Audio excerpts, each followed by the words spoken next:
Big breaking में आपका बहुत बहुत स्वागत। मैं हूं आपके साथ मनोज सक्सेना। तमाम बड़ी खबरें आपको इस बुलेटिन में दिखाएंगे। शुरुआत करते हैं महत्वपूर्ण खबर के साथ। दरअसल जयपुर में बीजेपी कार्यालय पर सीपी जोशी और कृषि मंत्री किरोड़ीलाल मीणा ने प्रेस कॉन्फ्रेंस कर ईआरसीपी की उपलब्धियां गिनाई हैं। साथ ही कांग्रेस सरकार पर निशाना साधते हुए कहा कि कांग्रेस सरकार में जो योजना बनाई गई थी उससे कुछ इलाकों को ही फायदा होता।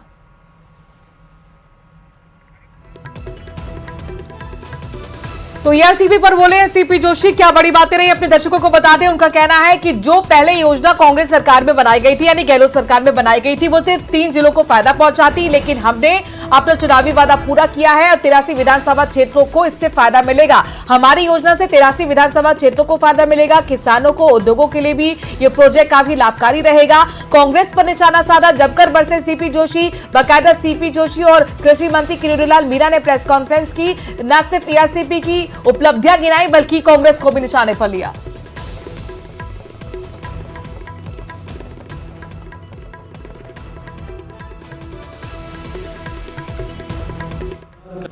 राजस्थान कई वर्षों से जिस मांग को लेकर इंतजार कर रहा था वो इंतजार की घड़ियां समाप्त हुई। डबल इंजन की सरकार बनने के बाद मोदी जी ने इस इलेक्शन कैंपेन में भी कहा था और भारतीय जनता पार्टी के चुनाव संकल्प पत्र में भी था कि सरकार बनने के बाद हमारी प्राथमिकताओं में उन 13 जिलों में इस योजना को लेकर आना है। और ये मोदी जी की गारंटी है। यही एक अटूट विश्वास है जो जनता के विश्वास पर मोदी जी ने इस योजना को मंजूरी दी। मैं इस अवसर पर देश के यशस्वी प्रधानमंत्री आदरणीय नरेंद्र मोदी जी का, हमारे प्रदेश के यशस्वी मुख्यमंत्री माननीय भजनलाल जी का और हमारे जल शक्ति मंत्री जी गजेंद्र सिंह जी का और हमारे तीनों माननीय मंत्री यहाँ उपस्थित हैं, सभी का मैं प्रदेश की जनता की ओर से अभिनंदन करता हूं। और ये जनहित में किसानों के लिए एक मैं सोचता हूं बहुत बड़ा मील का पत्थर साबित होगा इस योजना की स्वीकृति। जो राजस्थान और मध्य प्रदेश के बीच में कई वर्षों से ये मामला चल रहा था, लेकिन डबल इंजन की सरकार बनने के बाद दोनों सरकारों में समझौता हुआ, दोनों सरकारों के मध्य समझौता होकर एक ऐतिहासिक निर्णय हुआ। और इस निर्णय से सरकार बनने के बाद लगातार प्रदेश के यशस्वी मुख्यमंत्री, मध्य प्रदेश के मुख्यमंत्री माननीय मोहन जी से लगातार संपर्क में थे। तो ईआरसीपी पर एमओयू साइन के बाद दिल्ली से जयपुर लौटने पर सीएम भजनलाल का जयपुर एयरपोर्ट पर भव्य स्वागत किया गया। बीजेपी प्रदेश अध्यक्ष सीपी जोशी की मौजूदगी में डिप्टी सीएम प्रेमचंद बैरवा, मंत्री, विधायकों ने स्वागत किया। सभी नेताओं ने ईआरसीपी पर एमओयू साइन होने पर सीएम का आभार जताया। तस्वीरें आपको उस वक्त की दिखा रहे।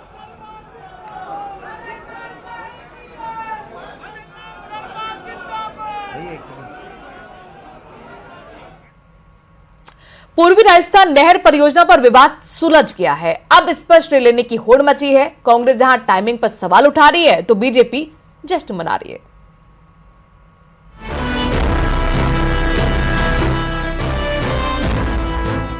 बीस साल का विवाद सवा महीने में खत्म। ईआरसीपी पर बनी बात प्रदेश को बड़ी सौगात। पिछले कई चुनावों में मुद्दा रही पूर्वी राजस्थान नहर परियोजना पर विवाद सुलझ गया है। ईआरसीपी को लेकर राजस्थान और मध्य प्रदेश के बीच एमओयू साइन हो गया है।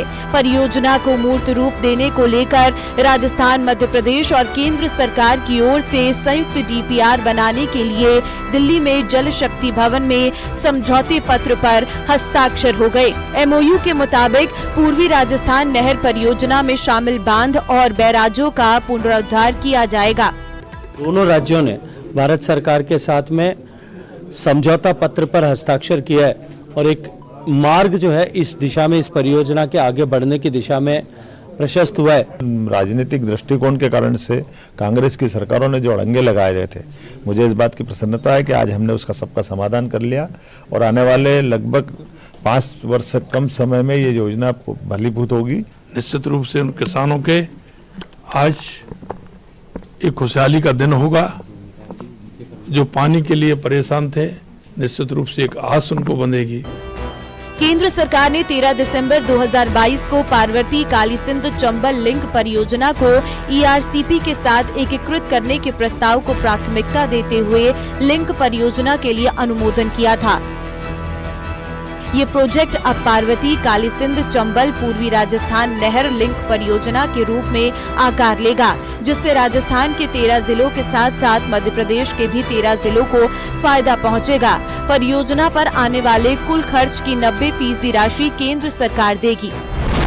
इससे राजस्थान को कुछ फायदे होंगे, जैसे प्रदेश के 32 बड़े बांध जल परियोजना से भरे जा सकेंगे। प्रदेश की 40% आबादी को पेयजल मिल सकेगा। 25 लाख किसान परिवारों की सिंचाई की समस्या दूर होगी। 2,80,000 हेक्टेयर में सिंचाई का पानी उपलब्ध हो सकेगा। 80,000 हेक्टेयर पूर्व सिंचित और 2 लाख हेक्टेयर नया क्षेत्र होगा।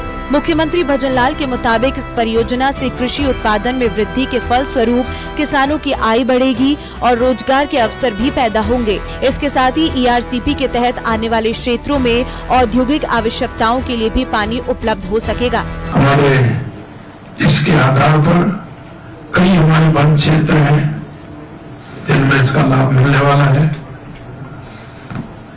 और प्रमुख रूप से पेयजल की जो समस्या हमारे राजस्थान के 13 जिलों में थी, उसका समाधान भी होने वाला है। मंत्री किरोड़ी लाल मीणा ने ये विवाद सुलझने पर खुशी जाहिर की और परियोजना के मूर्त रूप लेने को एक सपने के साकार होना जैसा बताया। इस योजना से करीबन 2,10,000 हेक्टेयर अतिरिक्त भूमि सिंचित होगी और इंडस्ट्रीज के लिए, कॉरिडोर के लिए और पीने के लिए भी पानी मिलेगा। अब बात आती है राजस्थान के लिए ईआरसीपी इतनी जरूरी क्यों थी। पूर्वी राजस्थान में चंबल नदी को बारहमासी के नाम से भी जानते हैं। इस नदी से हर साल 20,000 मिलियन क्यूबिक मीटर पानी यमुना गंगा के जरिए बंगाल की खाड़ी में बेकार चला जाता है। यही पानी हर साल इस इलाके में बाढ़ का कारण भी बनता है। बेकार बह जाने वाले इस पानी के इस्तेमाल के लिए ईआरसीपी योजना बनाई गई है। इस परियोजना के तहत पानी को चंबल बेसिन से राजस्थान की दूसरी नदियों और बांधों में शिफ्ट करना है। 2 राज्यों के बीच विवाद सुलझ गया है तो जाहिर है कि पीकेसी ईआरसीपी प्रोजेक्ट में तेजी आएगी और अब तक सियासी मकड़जाल में उलझी रही परियोजना का लाभ प्रदेश की जनता को मिल सकेगा। Bureau report, news 18 Rajasthan. वहीं जोधपुर में केंद्रीय जल शक्ति मंत्री गजेंद्र सिंह शेखावत ने ईआरसीपी पर बोलते हुए गहलोत सरकार पर निशाना साधा।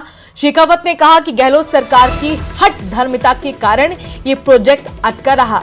पूर्व मुख्यमंत्री अशोक गहलोत ने राजनीतिक लाभ के लिए लगातार ऐसी टिप्पणियां की जिनका धरातल पर कोई वजूद ही नहीं था। दोनों ही प्रदेशों के बीच अधिकारियों की स्वीकृति मिलने के बाद भी अपने तुच्छ राजनीतिक लाभ के लिए गहलोत ने इस प्रोजेक्ट को अपने तक ही सीमित रखा। तो ईआरसीपी को लेकर देखिए गहलोत सरकार पर निशाना साधते हुए नजर आए हैं केंद्रीय जल शक्ति मंत्री गजेंद्र सिंह शेखावत, जो जोधपुर के दौरे पर आज हैं। आज उन्हीं की मौजूदगी में आपको बता दें कि कल दिल्ली में एमओयू साइन हुआ था ईआरसीपी पर, जिस पर अब क्रेडिट लेने की होड़ मची हुई। कांग्रेस जहां टाइमिंग पर सवाल उठा रही है और सवाल कर रही है कि आखिरकार एग्जीक्यूट कब होगी ये योजना, लेकिन इस सब के बीच में गजेंद्र सिंह शेखावत साफ तौर पर कह रहे हैं कि अपनी हठ धर्मिता की वजह से ही 5 साल इसमें डिले हुआ है। गहलोत सरकार इसके लिए जिम्मेदार है।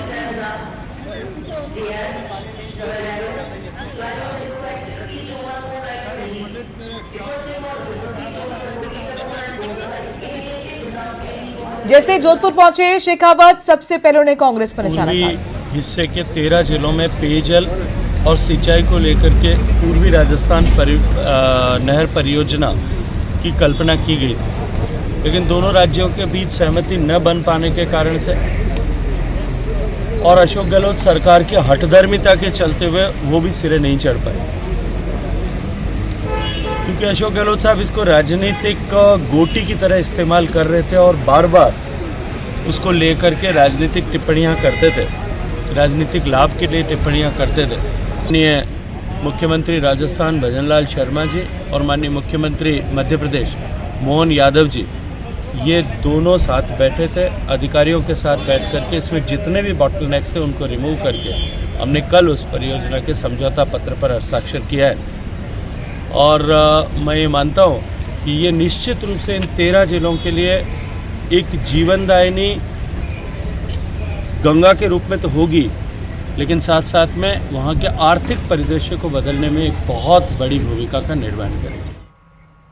वहीं ईआरसीपी पर बीजेपी विधायक प्रताप सिंह सिंघवी ने भी अपनी बात रखी है। उनका कहना है कि राजस्थान को इस योजना से फायदा मिलेगा, किसानों के खेतों में पानी मिलेगा, किसानों की ऐसे में आय बढ़ेगी। केंद्र सरकार और दोनों सीएम की भूमिका इस योजना में अहम रही है। ईआरसीपी पर जमकर तारीफ करते हुए नजर आए हैं प्रताप सिंह सिंघवी।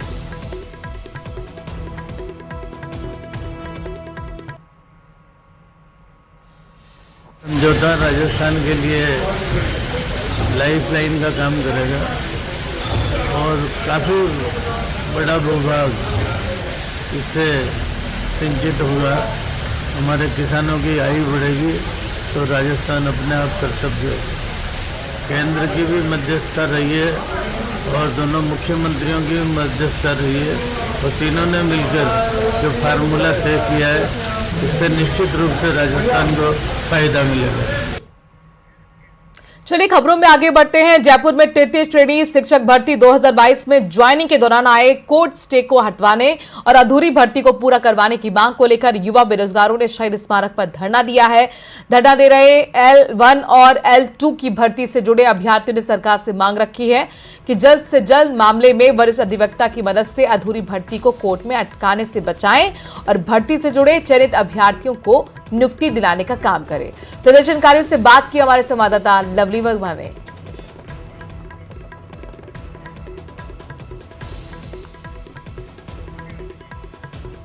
तो अधूरी भर्ती को पूरा कराने की मांग के साथ युवा बेरोजगार धरना देते हुए, और उनका कहना है कि इसमें जो भी टेक्निकलिटीज हैं उनको हटवाई जाए और जल्द से जल्द भर्तियां खोली जाए। वासुदेवानंद सरस्वती महाराज ने जयपुर के प्रथम पूज्य मोती डूंगरी गणेश मंदिर पहुंचकर पूजा अर्चना की।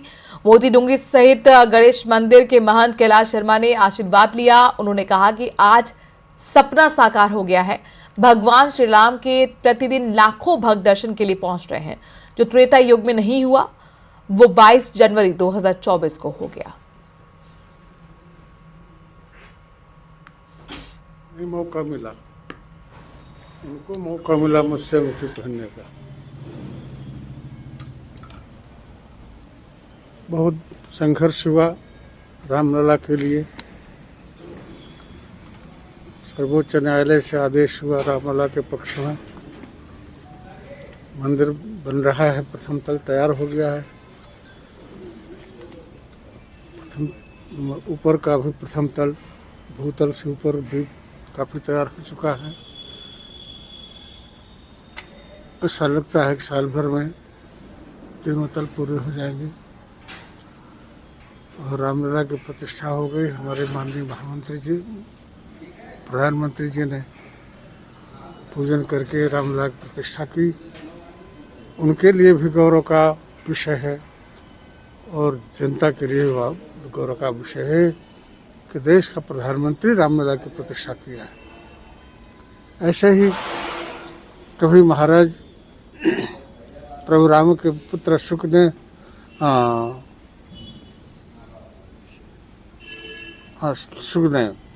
प्रतिष्ठा किया था, फिर भगवान श्री कृष्ण ने प्रतिष्ठा किया था, फिर महाराज विक्रमादित्य के द्वारा बनवाया गया मंदिर था उसे उन्होंने प्रतिष्ठा की थी। वर्तमान अयोध्या उन्हीं का बनाया हुआ है, लेकिन बीच में फिर आक्रांताओं ने तोड़ दिया।